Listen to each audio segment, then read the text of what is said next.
And next up, Gwen. And now I'm wondering about this last name, Lafage.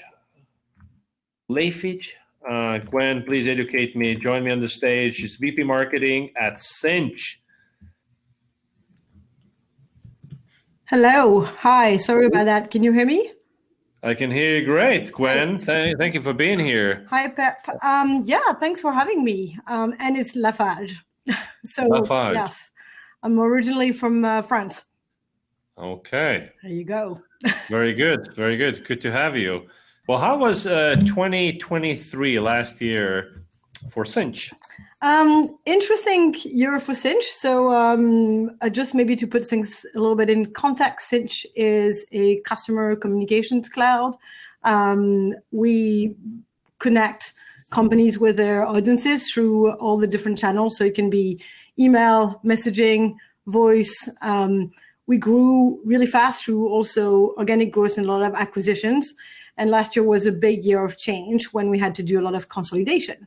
So a lot of changes, some new working model, a new CEO, a lot of adaptation. So we've been learning to work together as a larger company. I think it's been maybe the biggest challenge of last year. I hear that. Yeah, wow. Cool. Well, Gwen, I'm excited to hear your three things. Yes, happy to share. Stage is yours.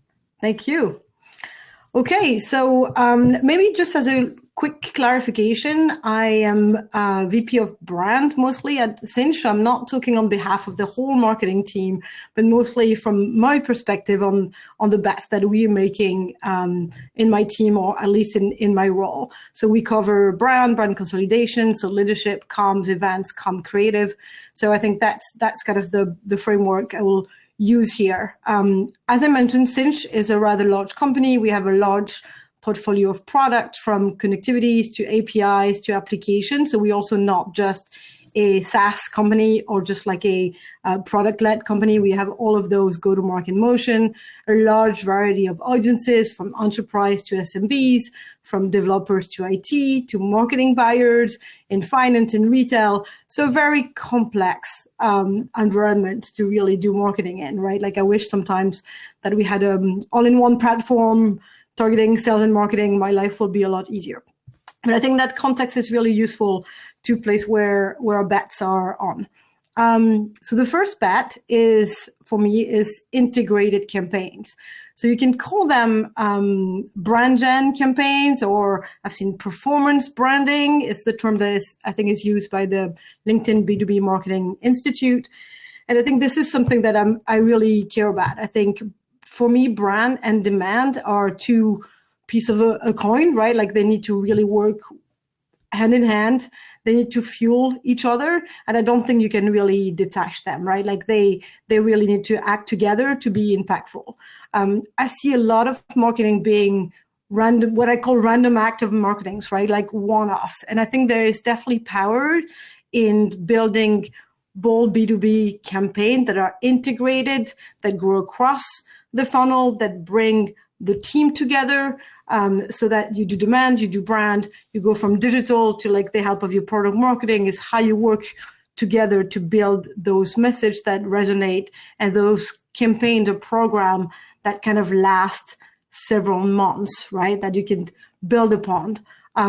Why do we do this, or why do I want to do this? Is really because I think there is a need for more consistency and improving the impact. So by doing that, you improve the reach, the visibility, the consistency of the message across a certain amount of time. So it's not just thinking short term, but having a more of a long-term approach, a holistic approach, that your customer also better understand who you are, and you offer this holistic customer experience. Then I think the question was more how we measure this, right? Like there's definitely different KPIs on like how we measure different part of those larger campaigns, from a brand awareness perspective, maybe on share of voice, on reach, on the engagement on social, for example, the time that people will spend engaging with the content, as well as some more down funnel type of metrics that will be on leads or pipeline. So I think it's a combination of those factors, of those KPI that you also measure differently.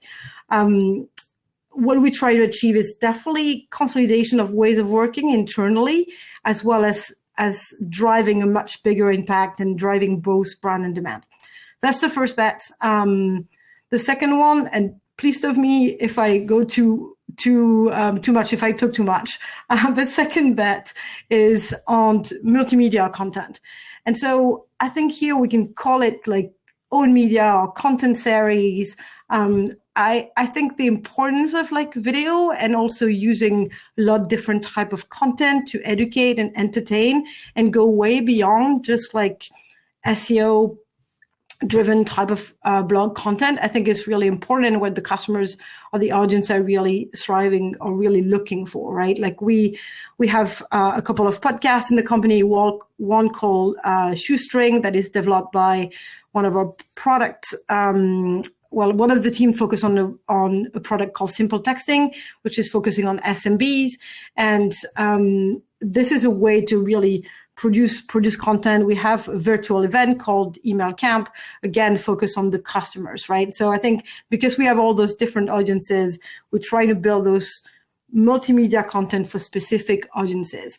So the key here with this multimedia content for us is how we put customers at the center of the content production, or how do we use their stories? How do we really lift them up to create content that is engaging for the rest of the audience? We also going to use trade shows, right? Like we go to a lot of trade shows. From an enterprise perspective, I think that's kind of a no-brainer. You just have to. But we also want to use those events to create content and capture again those stories, because that's a moment where you get the opportunity to meet your customers and meet your prospect, meet influencers. How will we measure this? So I think there's a lot of different ways. Again, a lot of it is kind of like that top of the funnel type of content. So how much content we generate, what kind of engagement do we get on social, how much attendance do we get into our events, our own events, how much podcast followers. But we also use attribution model like Dream Data, where we can see what type of content people consume throughout the buying journey, so that we can match like a close opportunity with what kind of content they use throughout the journey, which is pretty useful. And it's not saying that because they listen to a podcast, they close the deal, but it's important that we build up on all of that content that they're going to use or going to consume throughout their journey, right? Like the content needs to be there, and it's important to see what do they use, what resonate with the audience. So I think that's kind of how we measuring this. And then the third bet we're making is that I truly believe that brands are more than logos, right? They're also more than like this entity of this company. The brand is really built through the people. And so we are betting in our employees, our subject matter expert, our leadership team to be those brand ambassadors, those brand influencers, and use their knowledge, their expertise. They are the expert. They are the people talking to customers. They know what they're talking about, and we're using them to create again the content and to be the faces of the company. So this goes to like more social media type of advocacy program, helping employees to build more content, to become more comfortable sharing, right? To sharing on LinkedIn, how we help them building videos or like creating useful content, and doing the same as a first step, really working with employees and doing the same then potentially with our customers and get that sort type of party validation. How we'll measure social engagement, social selling, and like how the sellers really like can create some of the content themselves, and we encourage them and support them in those in that way, the reach we're getting. And we also investigating tools like Octopus, when you can see all the reach you get to employees and how you can connect potentially those opportunities with your Salesforce account and the target list that you have, and if those people engage on their account. So I think that's something that we are investigating right now, on how we can push from going beyond engagement and getting to like the proper connecting that to conversion. And the goal here is really to continue building this trusted brand, but leveraging all those fantastic resources and all those fantastic people and clients, customers that we have at the company. So these are our 3 marketing bets, so go-to-market bets, at least from a brand top of the funnel perspective. Thank you very much, Gwen. Question. So you mentioned these integrated campaigns where all these different teams and units are involved. Can you walk us through an example of one campaign where it was very integrated? Yeah, so I think we are, I will say, at the beginning of this journey within Sinch. We've seen it with, so Sinch has several product brands that we've been consolidating. I think one of our product brand is called Message Media, and they've done a campaign called Beautiful Connections last year, where they had like this integrated approach, and it goes from like your ads that are maybe some are awareness ads, some are like more bottom of the funnel ads, the piece of content. You can have customer videos, testimonial. You can even have events like let's say a webinar or like an event that connected to that theme. And I think it's about like getting that theme across that might seem like very top of the funnel from a brand perspective, but how you connect the customer story to it, right? Like, and I think, and the product story, right? So you might have bottom of the funnel, more product-led type of content that will connect to this higher themes. So I think that was a successful campaign. I think some of the brands that are really doing this very well out there, I will probably mention Zendesk. To me, they're a really good example of like a brand that leverage leadership content in made larger campaigns around it, so that there is a piece of content that's like webinars, virtual events, like several aspects of it, and everything connects. Mm-hmm.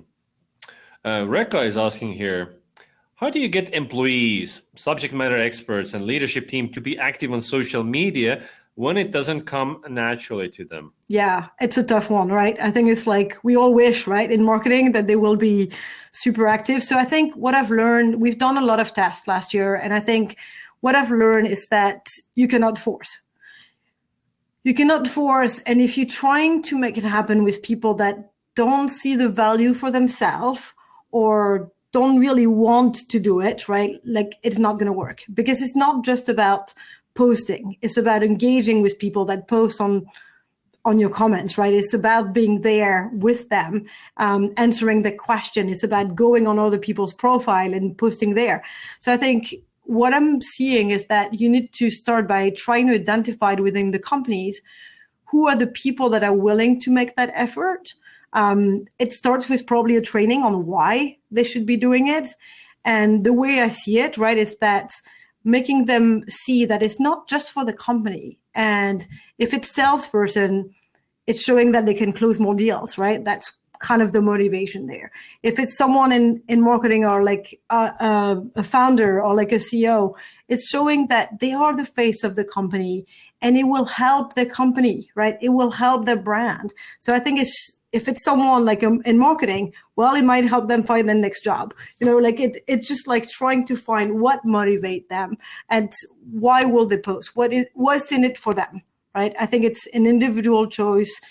If they find that and understand what's in it for them, I think they will be motivated to do it. But it's finding those key people, because forcing it on people just doesn't work. I've failed at it as well, creating a lot of content with someone or like some people that just never go and post, right?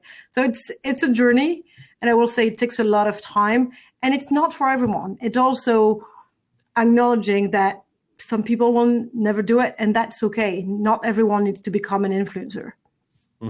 Yeah. Charles is asking a follow-up question, a related question here.